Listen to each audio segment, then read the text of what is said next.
नमस्कार सभी को, हमारे YouTube चैनल पे आपका स्वागत है। इससे पहले हमने इंडियन कॉन्ट्रैक्ट एक्ट के बहुत से टॉपिक पढ़े और आज से लगा के कल तक जो 10-20 चैप्टर बचे हैं वो सारे क्लोज करके Indian contract act LLB first semester section 1 to 75 तक आज हम क्लोज करने वाले हैं, है ना। ये हम पढ़ रहे हैं आज एक्सेप्टेंस क्या है। Indian contract act what is acceptance, मतलब आपकी स्वीकृति क्या है, स्वीकृति लीगल कैसी होगी और उसके लीगल होने के एसेंशियल एलिमेंट्स आवश्यक तत्व क्या हैं। एक बार आप नोट करिए, हम आपको आगे बढ़ाते हैं।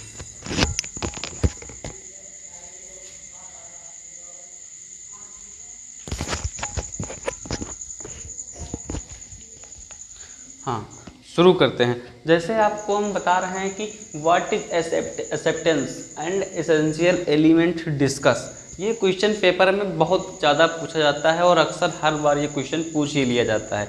तो यहाँ पर हम क्या लिखेंगे उत्तर? पहला तो हम इसका इंट्रोडक्शन लिखेंगे। इंट्रोडक्शन में क्या लिखेंगे? जो तुम्हारा एक्सेप्टेंस है उसे हम बोलते हैं स्वीकृति। स्वीकृति क्या होनी चाहिए? जैसे कोई बंदा आपको ऑफ़र दे रहा है, कोई बंदा ऑफ़र दे रहा है, जैसे हम मान लेते हैं एक गर्लफ्रेंड और बॉयफ्रेंड है या फिर नहीं है और बनना चाहते हैं, तो लड़की सामने से आके बोलती है आई लव यू, तो लड़का बोलता है आई लव यू टू। तब क्या होता है कि लड़के की तरफ से एक्सेप्टेंस होती है कि ठीक है, तुम्हारा जो ये मोहब्बत भरा इजहार है हमें स्वीकार है। ये होता है एक्सेप्टेंस। इंडियन कॉन्ट्रैक्ट एक्ट में क्या होता है? जैसे कोई बंदा ऑफ़र दे रहा है कुछ बेचने के लिए, दूसरा बंदा उस ऑफ़र से बिल्कुल प्रसन्न है कि बहुत बढ़िया ऑफ़र है ना, तो दूसरा बंदा उसे स्वीकार कर लेता है। ये हो गया इसका इंट्रोडक्शन। अब हम बात कर लेते हैं कि पहला एसेंशियल एलिमेंट्स क्या। एसेंशियल एलिमेंट्स मतलब ये वाला पॉइंट, ये वाले पॉइंट पे डिस्कस करने वाले हैं। इसमें बोला गया acceptance should be communicated by the offeree to the offer, है ना। अब इसमें समझते हैं, एक बंदा है ए और एक बंदा है बी।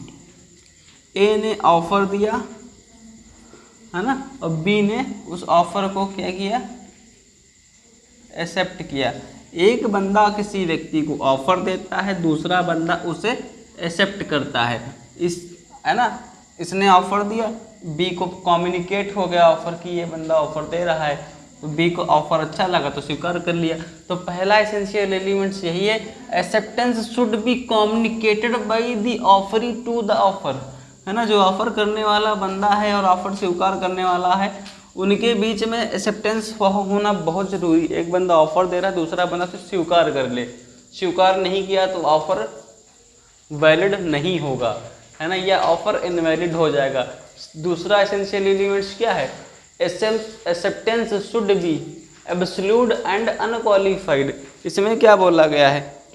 इसमें कोई कंडीशन नहीं होनी चाहिए। जैसे acceptance should B absolute and unqualified, है ना, इसमें कोई भी कंडीशन नहीं होनी चाहिए। जैसे आपको हम बता दें, एक आपने चैप्टर पढ़ा था, है ना, एक्सेप्टेंस से एक बंदा है और बी एक बंदा है। ए ऑफर दे रहा है और बी को ऑफर एक्सेप्ट करना है, बी को ऑफर एक्सेप्ट करना है। अब ए ने अपने ऑफर में कोई कंडीशन लगा दी कि भाई ये ऑफर जो है आप दे रहे हैं, बी को स्वीकार करना है, बी को ऑफर स्वीकार करना है, लेकिन बी ने कंडीशन लगा दी कि ठीक है भाई, मैं ऑफ़र स्वीकार कर रहा हूँ लेकिन 5,000 रुपये आपके बाद में दूंगा, है ना। बी ने कहा ऑफर एक्सेप्टेड बट 5,000 रुपये आपके जो हैं वो उधार रहेंगे। तो क्या होगा? यह ऑफर तो वैलिड होगा लेकिन यह एक्सेप्टेंस वैलिड नहीं होगी, है ना। जब कोई जैसे कोई लड़की है, किसी को प्रपोजल दे रही है और लड़का उससे स्वीकार करता है, लेकिन कंडीशन रख दी कि ठीक है, प्यार तो तुमसे बहुत करते हैं बट शादी नहीं करेंगे। तो क्या हो गया? इसमें कंडीशन हो गई, तो यह एक्सेप्टेंस इनलीगल है, कॉन्ट्रैक्ट में यह वैलिड नहीं है। दूसरा एसेंशियल एलिमेंट्स यही बोलता है, acceptance should B absolute and unqualified. जो आपकी स्वीकृति है उसमें कोई कंडीशन नहीं होनी चाहिए। अगर कोई कंडीशन लगी है तो वह एक्सेप्टेंस जो है इनवैलिड मानी जाएगी। ये बोला गया है दूसरा एसेंशियल एलिमेंट्स। फिर तीसरा एसेंशियल क्या बोलता है इसका? तीसरा बोलता है acceptance should be made in some usual on reasonable manner unless the proposal describe the manner the acceptance, है ना। मतलब जो एक्सेप्टेंस है, ऑफर है ना, कोई व्यक्ति ऑफर दे रहा है, ए एक ऑफर दे रहा है, बी एक्सेप्ट कर रहा है, जो उसकी एक्सेप्टेंस होनी चाहिए वो क्या होनी चाहिए, उजागर होनी चाहिए। अब मन में सोच लिया, बी ने सोचा कि ठीक है ए मतलब अमन मिश्रा एक फ़ोन बेच रहे हैं, और ना अमन मिश्रा एक फ़ोन बेच रहे हैं, बी मन में ही सोच रहा है कि ठीक है हम फ़ोन खरीद लेंगे, स्वीकार कर लेंगे। वो मन में सोच रहा है, अमन मिश्रा को उसने बताया नहीं जाके, नहीं जाके, है ना, हम किसी दूसरे को बेच देंगे। बी वाला बंदा आके हमें इन्फॉर्म करे, कम्युनिकेट करे कि ठीक है भाई आपका फ़ोन 5,000 का मैं खरीद रहा हूँ, मैं अपनी स्वीकृति दे रहा हूँ। इसीलिए बोला गया acceptance should be made in some usual and reasonable manner unless the proposal discuss the manner the acceptance. जो इनका प्रपोजल होना चाहिए वो उजागर होना चाहिए, पब्लिक में आना चाहिए एक्सेप्टेंस, कि जो यह बंदा स्वीकार कर रहा है हमारा ऑफ़र, वह पब्लिश होना ही होना चाहिए। अगर उसने पब्लिश नहीं किया, हमें आके बताया नहीं, तो उसका जो एक्सेप्टेंस है वो लीगल नहीं माना जाएगा, है ना। ये बोलता है एसेंशियल एलिमेंट्स नंबर 3। ये जो क्वेश्चन है ये पूछा जाता है what is acceptance and discuss essential elements for Indian contract act या लॉ। ठीक है, तो आप पहले इंट्रोडक्शन लिखेंगे, फिर पहला पॉइंट लिखेंगे acceptance should be communicated by to the offer, है ना, ये आपको बता दिया। फिर लिखोगे acceptance should be made absolute and unqualified. फिर लिखोगे acceptance should be made in some usual and reasonable manner unless the proposal discuss the manner acceptance. जो आपका एक्सेप्टेंस है वो हमें आके बताओ, मन में नहीं सोचना है, उजागर करो अपनी एक्सेप्टेंस, तभी वह एक्सेप्टेंस लीगल मानी जाएगी। दूसरे में बोल दिए कि acceptance should B absolute and unqualified. अगर आप हमें आके यहाँ पर जो एक्सेप्टेंस है इसमें क्या बोल दिया गया कि इसमें कोई कंडीशन नहीं होनी चाहिए। अगर आप प्यार करते हो तो शादी भी करो, ऐसी कंडीशन मत लगाओ कि हम शादी नहीं करेंगे बस प्यार करेंगे, ऐसा नहीं हो सकता। Condition it is not allow, है ना, कंडीशन इसमें अलाउ है ही नहीं। कंडीशन लगा दी तो ये तुम्हारा कॉन्ट्रैक्ट है, वो जो एक्सेप्टेंस है वो तुम्हारा पूरा अनलीगल हो जाएगा।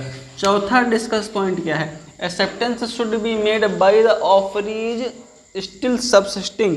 इसमें बोला गया है जैसे एक बंदा ऑफ़र दे रहा है, अब सीधी बात यह है, यहाँ पर हम फ्लिपकार्ट की ओर चलते हैं। फ्लिपकार्ट आपको ऑफ़र देता है कि 5 बजे से लगा के रात 8 बजे तक आपको 20% डिस्काउंट मिलेगा या फिर 1,000 रुपये डिस्काउंट मिलेगा। अब आपको रात में 8 बजे के पहले उस ऑफ़र को एक्सेप्ट करना पड़ेगा। अगर आपने देखा है ना सेल चलती है, अगर आपने ऑफ़र एक्सेप्ट नहीं करा तो आपका जो एक्सेप्टिंग पॉइंट है वो ऑफ़र में नहीं माना जाएगा। तो यहाँ पर ये एक बात समझ में आती है कि acceptance should be made by the offer is still subsisting. जो आपका ऑफ़र है ना वो ख़त्म होने से पहले उसे स्वीकार करना पड़ेगा। 8 बजे तो फ्लिपकार्ट की सेल ख़त्म हो जाती है, उसके बाद वो एक्सेप्ट क्या करोगे, ऑफ़र ही ख़त्म हो जाएगा, फिर वो ज़्यादा पैसे में खरीदना पड़ेगा। यही बोला गया है acceptance should be made by the offer is still subsisting, है ना। तो यहाँ पर ऑफ़र ख़त्म होने से पहले उसको स्वीकार करना पड़ेगा, वरना ये माना नहीं जाएगा।